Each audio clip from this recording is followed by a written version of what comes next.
خانقاہ عارفیہ نوریہ کی خصوصیت ہے کہ اس محفل میں آنے والے کو صرف غوث پاک کے نام کی بریانی کھلا کر لوٹایا نہیں جاتا، بلکہ بریانی کے ساتھ ساتھ اس کے قلب کو، اس کے روح کو، اس کے ظاہر و باطن کو فیضان غوث اعظم سے مالا مال کر کے قادری رنگ چڑھا کر اس کی مغفرت اور درجات کا سامان مہیا کیا جاتا ہے۔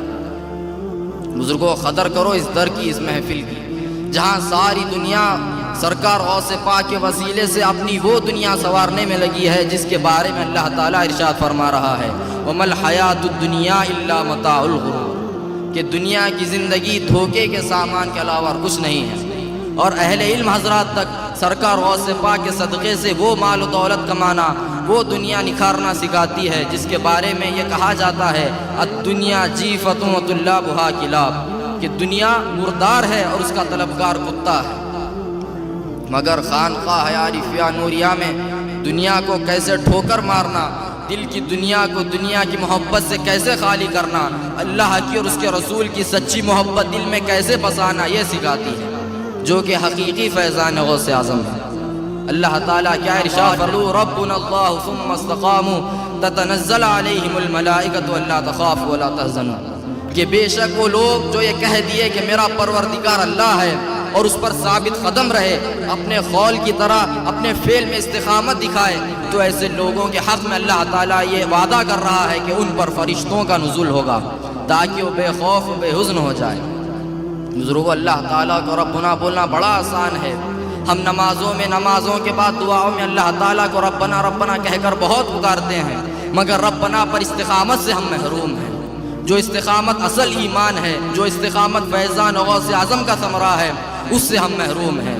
غوث پاک کیا ارشاد فرما رہے ہیں مریدی لا تخف اللہ ربی، اللہ کی ربوبیت کو جاننے کے بعد بندے کے دل میں ہمت اور بے خوفی کس حد تک پیدا ہو سکتی ہے، آپ کے ارشاد سے سمجھ میں آتا ہے۔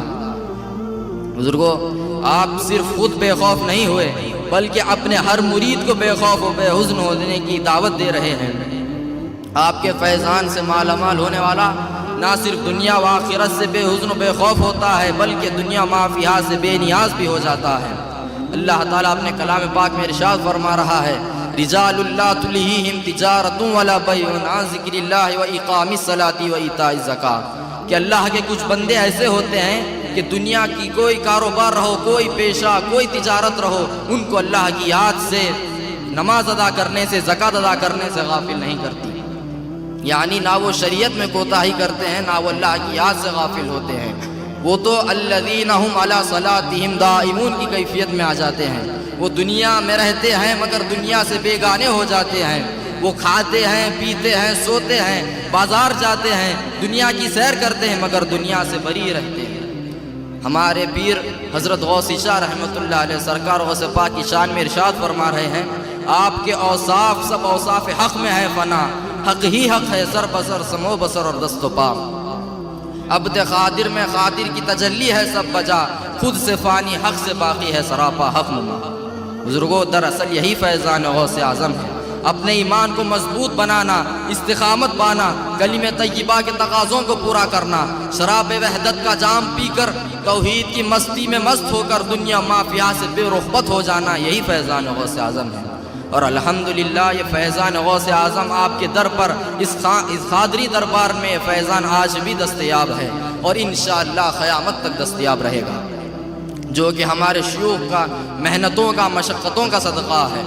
ہمارے آقا حضرت نور المشائخ علیہ رحمت و رضوان یہاں نوری مسکن میں فیضان غوث اعظم کی بنیاد رکھے۔ آپ کے بعد ہمارے شیخ حضرت قطب المشائخ علیہ رحمت و رضوان آپ کے مشن کو جاری رکھتے ہوئے فیضان غوث اعظم کو صرف ہندوستان تک نہیں بلکہ بیرونی ممالک میں بھی فیضان غوث اعظم کو پھیلا دیے۔ اور آپ کے بعد آپ کے جانشین سلسلے نوریہ حضرت کنز المشائخ مد ظلہ العالی کے ہاتھوں فیضان آج بھی رواں دواں ہیں، ترقی اور عروج پر ہے۔ حاضرین کرام، فیضان غوث اعظم کو اخطۂ عالم میں پھیلانے کا سفر اتنا آسان نہیں تھا جتنا ہم سمجھتے ہیں۔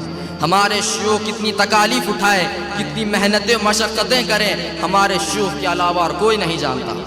ہمارے شیوخ اگر چاہتے تو یہ تکالیف اٹھانا، یہ محنتیں کرنا، مشقتیں کرنا چھوڑ سکتے تھے، سکون کی زندگی گزار سکتے تھے، لیکن انہوں نے ایسا نہیں کیا۔ آپ محنتیں کرتے رہیں، مشقتیں کرتے رہیں، کس کے لیے؟ ہمارے لیے، تاکہ ہم سکون سے آرام سے شیوخ کے فیوزات سے مالا مال ہوتے رہیں، اور الحمدللہ آج ویسے ہی ہو رہا ہے۔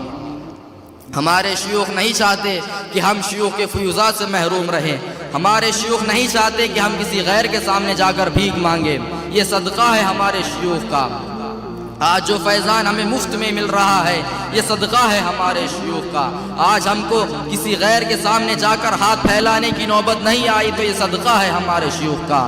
آج ہم جس مقام پر فائز ہوئے ہیں یہ مت سمجھو کہ یہ خود کے دم پر ملا ہے، یہ ہمارے شیوخ کے جوتیوں کا صدقہ ہے جو ہم اس مقام پر فائز ہوئے ہیں، ورنہ آج ہماری پہچان کیا ہوتی ہے ہم اچھی طرح جانتے ہیں۔ الحمدللہ ہمیں ناز ہے، ہم ایسے شیوخ کو رکھتے ہیں۔